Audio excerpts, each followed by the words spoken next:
The Battle of Bunker Hill.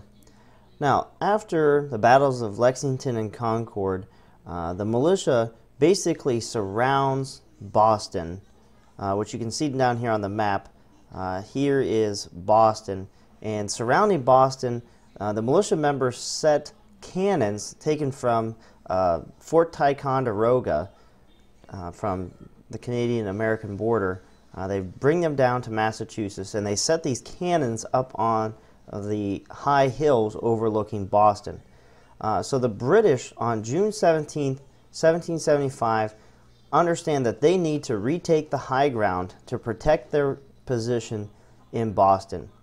Now at this time the British are led by a man by the name of General Howe, and General Howe has in command 2,200 British troops.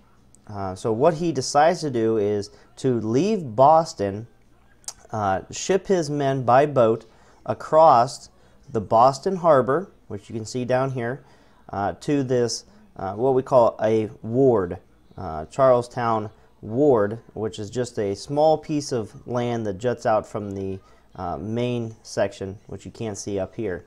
Now this ward has two high hills on it. One in front is called Breed's Hill, and the one in the back is called Bunker Hill. Now, this battle is called Bunker Hill. However, as you can see on the map, a majority of this fighting took place on Breed's Hill, not Bunker Hill. Now, again, the British greatly outnumber the militia members. However, the colonists, the militia members, have a tactical advantage, that they are on top of both of these hills. So they have what we call the high ground. So very effective defensive position. Typically it takes about 3 to 1.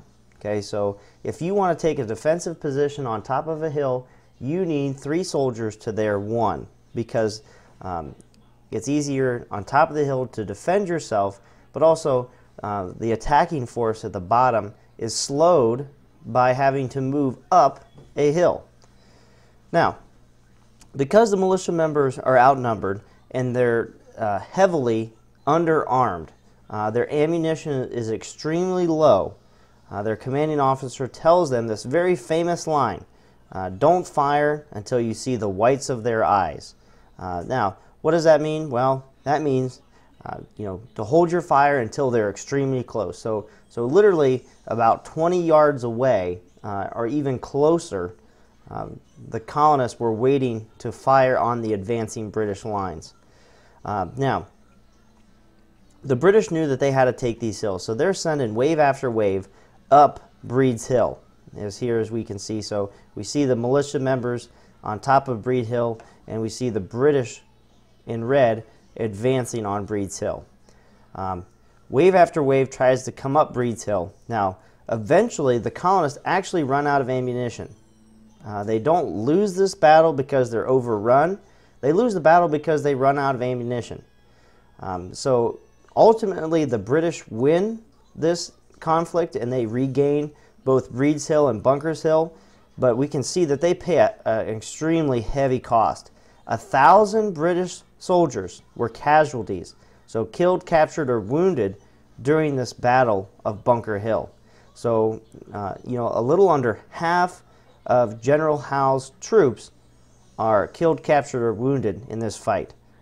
So though on paper it's a victory for the British, but in reality it's really a victory for the Patriots, because they gain confidence that they can hold their own against the well-trained, the better armed British soldiers. So again, the Battle of Bunker Hill, mostly fought here on Breed's Hill. On paper it looks like a British victory, though it's more of a moral victory for the Patriot Army, knowing that they can hold their own against the British.